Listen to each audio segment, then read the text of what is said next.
Mahe adalah anak sepasang kekasih dari dinasti Yuan yang tinggal di provinsi Yunnan. Mahe terlahir di keluarga Islam dan merupakan pemeluk Islam yang taat. Keluarga Mahe dapat dibilang sebagai keluarga yang cukup terpandang. Pada tahun 1368, dinasti Yuan digulingkan oleh dinasti Ming. Tempat tinggal Mahe adalah daerah kekuasaan dinasti Yuan yang terakhir.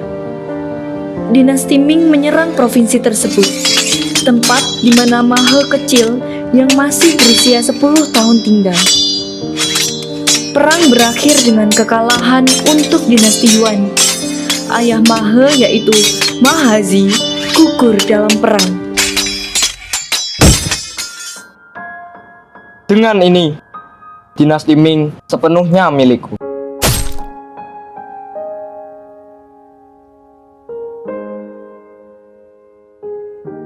Ayah. Ayah. Ayah. Ayah. Ayah. Ayah. Ayah. Ayah. Ayah. Ayah. Ayah. Kakak, Tunggu. tolong aku. Tolong aku, Tolong. Kak. Jangan bunuh saudariku. Kumohon. Tolong. Kumohon. Tidak. Kumohon. Kumohon. Aku bersedia menjadi Kasim. Lepaskan aku. Kumohon. Lepaskan dia. Bawa dia. Kakak.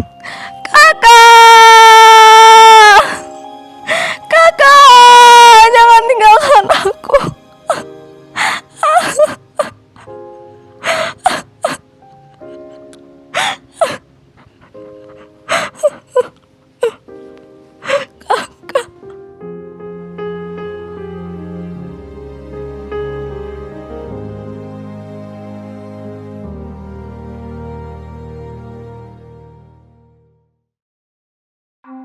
Mahe awalnya bekerja menjadi seorang pesuruh, seperti halnya tawanan perang lain. Hingga akhirnya ia dihadiahkan pada Zudi, anak keempat Kaisar dinasti Ming, Zhu Yuanzhang. Di bawah kepemimpinan Zudi, Mahe belajar banyak hal dan mengasah kemampuan bertempurnya. Dirinya sering menemani Zudi di dalam perang dan sukses membantunya untuk menang. Pada tahun 1399, Zudi menyerang Kaisar yang adalah ayahnya sendiri, Zhu Yuanzhang. Tentunya dibantu oleh Mahe dengan keterampilannya yang luar biasa.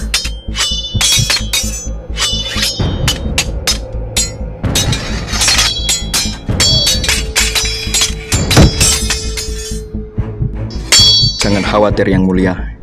Serahkan kepada hamba.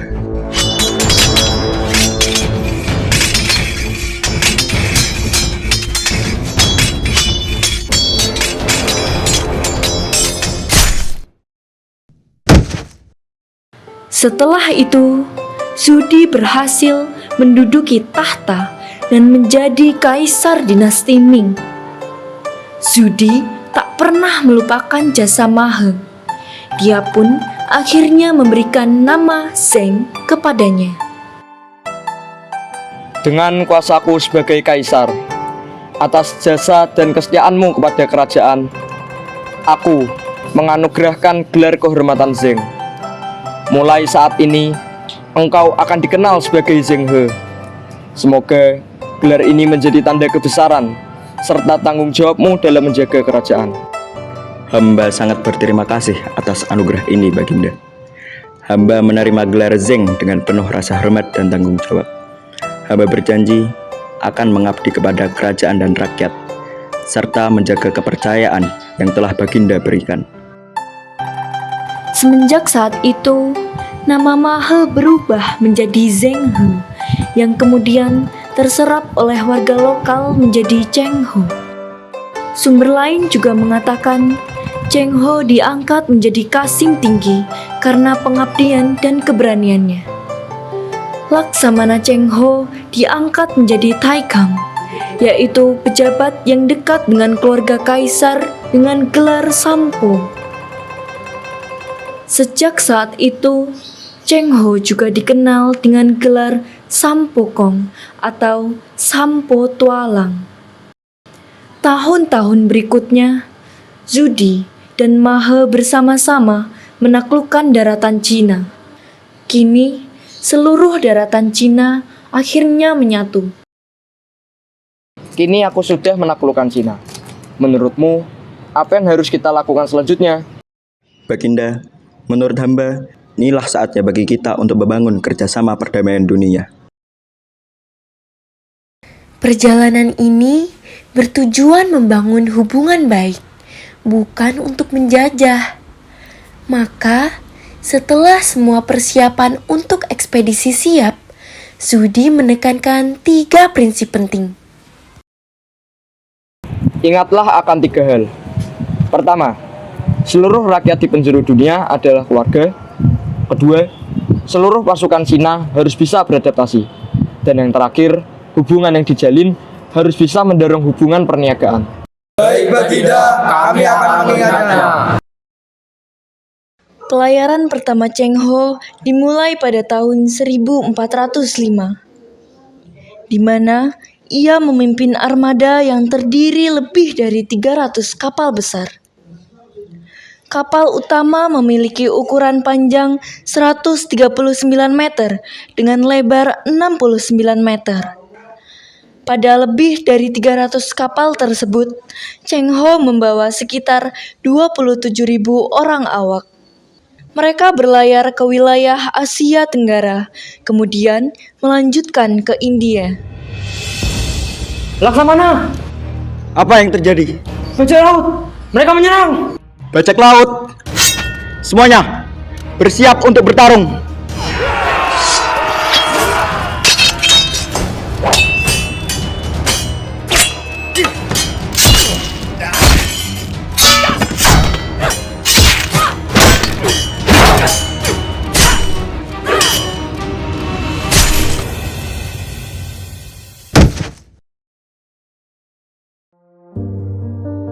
Cheng Ho beserta awaknya melanjutkan perjalanan.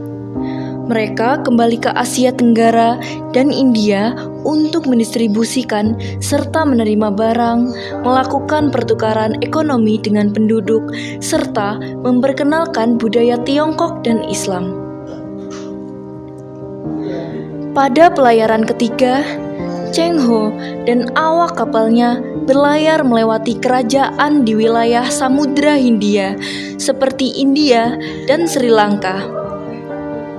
Pada pelayaran ini, Cheng Ho bertemu dengan para perompak yang hendak menyerang Sri Lanka. Mereka pun membantu untuk melawan perompak tersebut. Jangan gentar, kita sudah pernah melalui ini.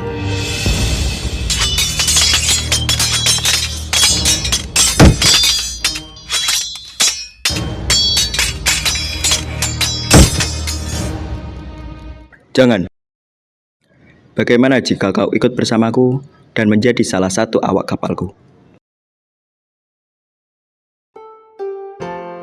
Akhirnya, kedua perompak tersebut bergabung menjadi awak kapal Cheng Ho. Bahkan, salah satunya menjadi dokter di kapal utama. 3 pelayaran sudah dilalui.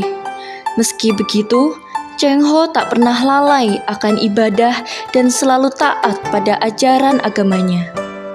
Namun, pada saat perjalanan keempat menuju Asia Tenggara, armada besar mereka menghadapi badai besar.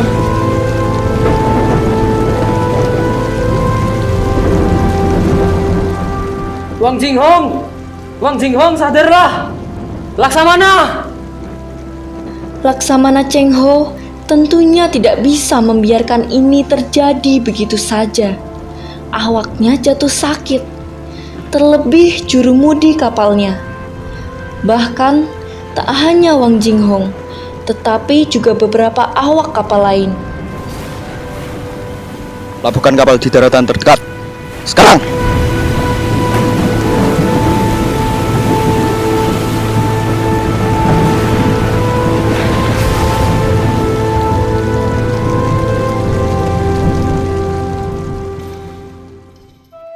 Cheng Ho dan seluruh awak kapalnya berlabuh di pantai tersebut, Pantai Simongan. Hong dan awak kapal lain pun dirawat di Gua Batu. Mereka bertemu penduduk setempat.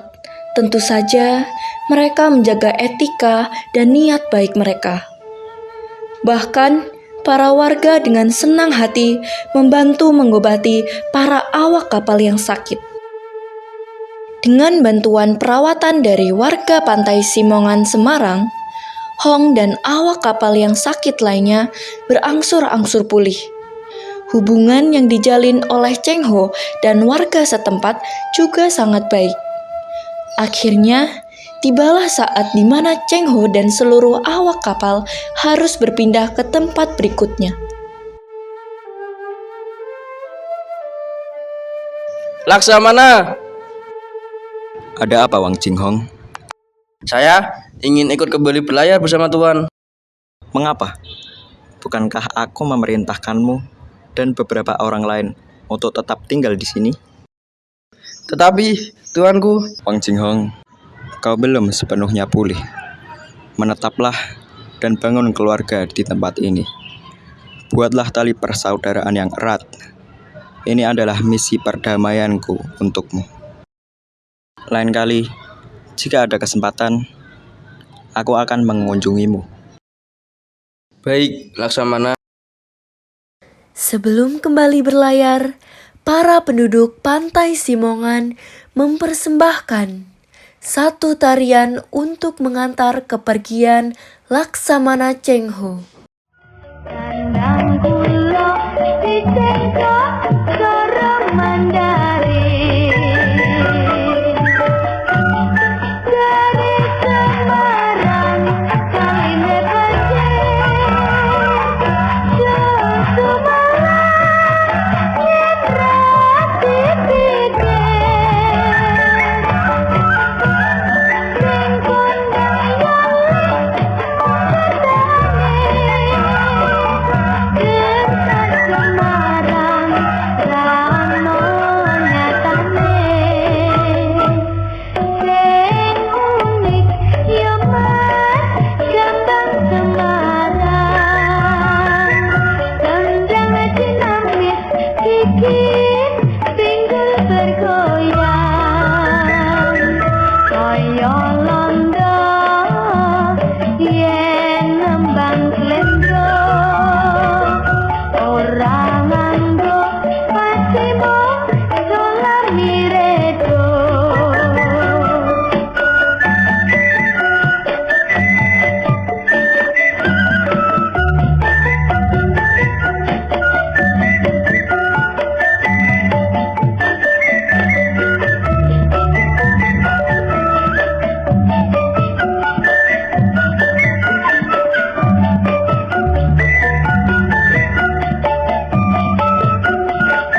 Ho dan awak kapalnya yang lain melanjutkan perjalanan.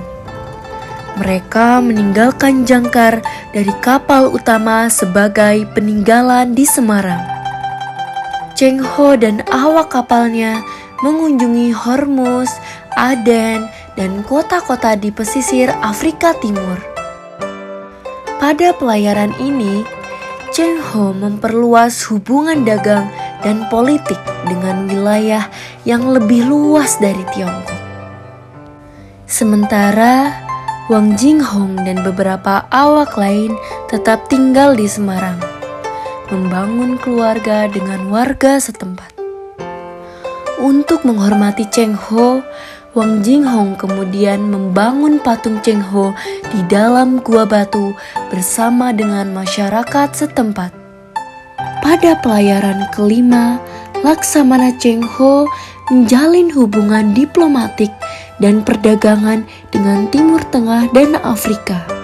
Pada masa itu, Cheng Ho membawa pulang seekor jerapah, macan tutul, dan singa sebagai persembahan dari Iran.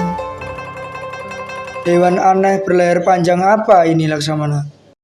Prajuritku, ini dinamakan seekor jerapah. Bagaimana menurutmu? Hewan ini sangat unik Laksamana. Tetapi, bolehkah saya bertanya, mengapa Tuhan membawa hewan ini? Itu karena hewan ini menyimbolkan kekayaan dan kemakmuran. Harapannya, negeri kita dapat semakin makmur. Pada pelayaran ke-6, Laksamana Cheng Ho kembali ke wilayah-wilayah yang sudah dikunjungi, termasuk Asia Tenggara dan Afrika Timur, untuk menegaskan kembali pengaruh Kekaisaran Tiongkok dan memperkuat aliansi perdagangan serta politik yang telah dibangun. Pada saat pelayaran ke-7, Cheng Ho sudah berusia 60 tahun. Usia yang cukup tua, terutama mengingat kerasnya kehidupan sebagai seorang pelaut yang sering menghadapi kondisi lingkungan yang ekstrim.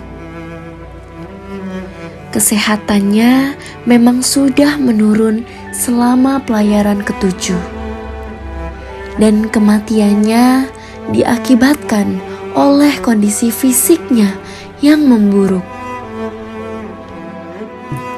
Tuanku, saya rasa hidup Tuan sudah tidak lama lagi. Terima kasih, dokter dan prajuritku sekalian. 28 tahun hidupku dihabiskan di laut lepas bersama kalian yang sudah aku anggap seperti keluargaku sendiri. Tapi ingatlah prajuritku, mungkin perjalananku sudah berakhir. Semangat juangku tak akan pernah padam dan akan selalu menyertai kalian. Teruslah bawa kedamaian di dunia ini.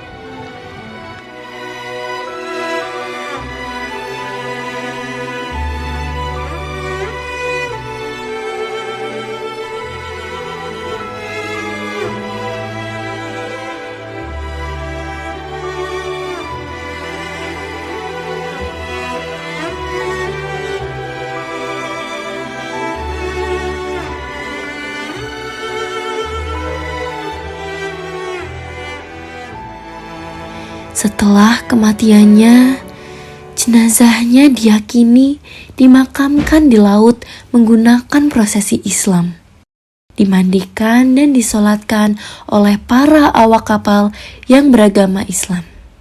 Sebuah penghormatan bagi seorang pelaut besar dan untuk memenuhi wasiat Cheng Ho. Setelah tahun-tahun berlalu, Wang Jinghong wafat dan dimakamkan di sekitar Gua Batu.